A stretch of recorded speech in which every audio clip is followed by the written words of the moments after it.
Intro music fades out. Okay, imagine this, you're staring at a centuries-old cottage. Moss-covered roof, wonky walls, floors that slope like a funhouse. Most people would see a renovation project screaming for a sledgehammer. But what if I told you the real genius isn't in tearing it down, but in listening to it? That's exactly what interior designer Gemma Tucker did with this Dorset cottage.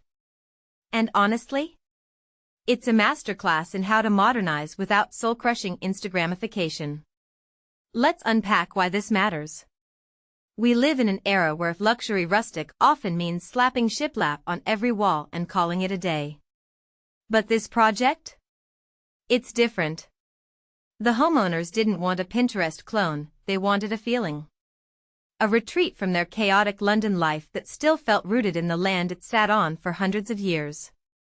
And that tension, between modern comfort and historical authenticity, is where things get fascinating. Here's what caught my eye first, the color palette. Off-whites, earthy neutrals, splashes of terracotta and deep olive. On paper, that sounds like every Hugo-obsessed catalog ever printed. But here's the twist, Gemma didn't just pick these colors to look pretty. She used them like a cinematographer.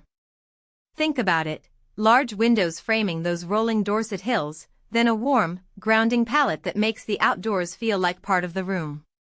It's not just decorating, it's creating a visual conversation between the building and its landscape.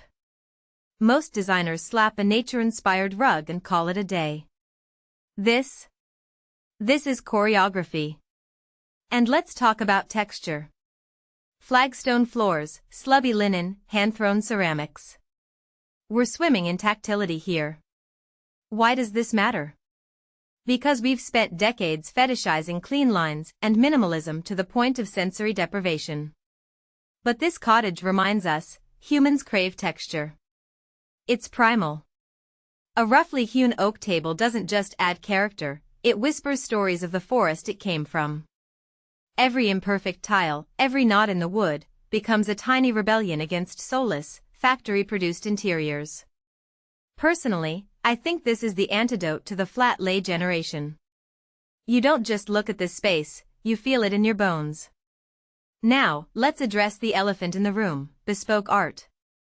Commissioning a still-life painting because it matches the garden sounds like something a trust fund influencer would do.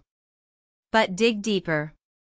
The homeowners didn't buy art to flex on their Instagram. They collaborated with local artisans to create pieces that literally embed their personal history into the walls. That woven rush headboard? The artist paddles the river ooze harvesting materials. This isn't decoration, it's curation of identity.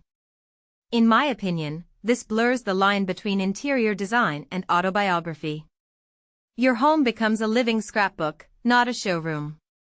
But here's what truly makes my brain tingle. The sustainability angle.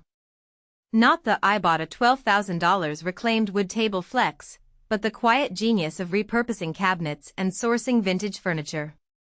We're drowning in a crisis of disposable design. Yet this project proves you can reduce waste and elevate aesthetics. The dark green kitchen doors aren't just stylish, they're a middle finger to landfill culture. What many people don't realize is that true sustainability isn't about buying eco-products.